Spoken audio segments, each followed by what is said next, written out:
เป็นหูเป็นตานำกันเด้อพี่น้องเด้อเดี๋ยวนี่เขามาหอดน้องโพเมืองเพ่งเดียวนี่พวกรถหันเกือบได้จากปกสให้หยุดแชร์หรือส่งต่อข้อมูลวิดีโอ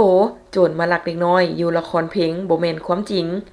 ตามการรายงานของหน่วยงานสืบสวนสอบสวนกองบัญชาการปกสเมืองละครเพลงให้ฮู้ว่ามีผู้ใช้สื่อสังคมออนไลน์โพสต์วิดีโอว่ามีโจรมาลักเด็กน้อยอยู่บ้านค้อยสายเมืองละครเพลงผ่าน Facebook ส่วนตัวและต่อมาได้มีผู้เข้าเบิ่งและส่งต่อเป็นจำนวนหลายผ่านการเก็บกำข้อมูลหลักฐานของเจ้าหน้าที่แล้วเป็นเหตุการณ์กลุ่มคนบ่ดีหาลักทรัพย์บ่แม่นลักเด็กน้อยคือดังสื่อสังคมออนไลน์ได้เผยแพร่ผู้เห็นเหตุการณ์ได้ให้ข้อมูลต่อเจ้าหน้าที่ว่าในเวลาประมาณ 13 โมงของวันที่ 7 มีนาคม 2025เฒ่ากอนามสมมุติอายุ 14 ปีอาชีพนักเรียนได้ลิ้นอยู่เฮือนบุญที่ตั้งอยู่คนละฝากทางกับเฮือนของตนจากนั้นผู้เกี่ยวก็ได้ย่างมาเฮือนเพื่อจะไปเอาเกิบมาใส่พอฮอดหน้าเฮือนผู้เกี่ยวได้แนมเห็นผู้หญิงคนหนึ่งใส่หมวกใส่แว่นตาดำผ้าอัดปากใส่เสื้อแขนยาวสีขาวส่งยีนสีฟ้าย่างออกมาจากหลังเฮือนที่อยู่ใกล้กันและย่างเข้ามาหาตนเองอยู่ก้องตารางเฮือนแล้วว่า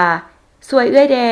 หลังจากนั้นผู้หญิงคนดังกล่าวก็ย่างออกจากหน้าเฮือนที่อยู่ข้างๆส่วนเท้าโกก็ได้ย่างน้ำหลังห่างประมาณ 3-4 เมตรจากนั้นผู้หญิงคนดังกล่าวได้กวักมือเอาผู้ชายใส่เสื้อแขนยาวสีดำใส่ส่งขายาวบ่จือสีใส่ผ้าอัดปากใส่หมวกแก๊ปที่จอดรถจักรอยู่หน้าเฮือนใกล้กันมารับเอาผู้หญิงคนนั้นมุ่งหน้าไปทางสวรรณเขตผ่านการเก็บกำข้อมูลของเจ้าหน้าที่สันนิษฐานว่า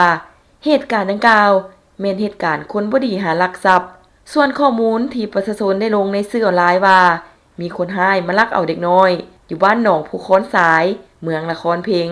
แม่นบ่มีความจริงจุดที่ผู้สงสัยเข้าไปนั่นแม่นบ่มีเด็กน้อยลิ้นอยู่ในเวลานั้นและบ่มีลูกหลานไผเสียฉะนั้นขอให้ทุกคนจงเสพข่าวอย่างมีสติบ่แชร์และส่งต่อถ้ายังบ่แน่ใจในข้อมูลทั้งนี้ก็เพื่อบ่สร้างความบ่สงบก็คือสร้างความแตกตื่นให้กับสังคมในสิ่งที่บ่แม่นความจริงมาแล้วโครงการดินจัดสรรงามๆในตัวเมืองเขตบ้านดงนาทองเมืองสีโคตรบองนครหลวงเวียงจันทน์ปลูกสร้างได้เลยมีทางผ่านกลางกว้าง6เมตรสะดวกสบายจ่ายสดหรือจ่ายผ่อนได้ยาวถึง15ปีและยานี้มีโปรโมชั่นกงเตอร์น้ำกงเตอร์ไฟเสาหัวดินจี้ซีมังจ่ายครบมีใบตาดินครอบท้องให้พร้อมอยู่ไกลไปบ่ฮอดโทรถามก่อน020-544-9565มีดินเขตตัวเมืองเป็นเรื่องน่ายินดีเพราะในต้นหน้านี้จะจับจองยากขึ้นน้ำมือบริษัทบุญเลี้ยงยินดีจัดให้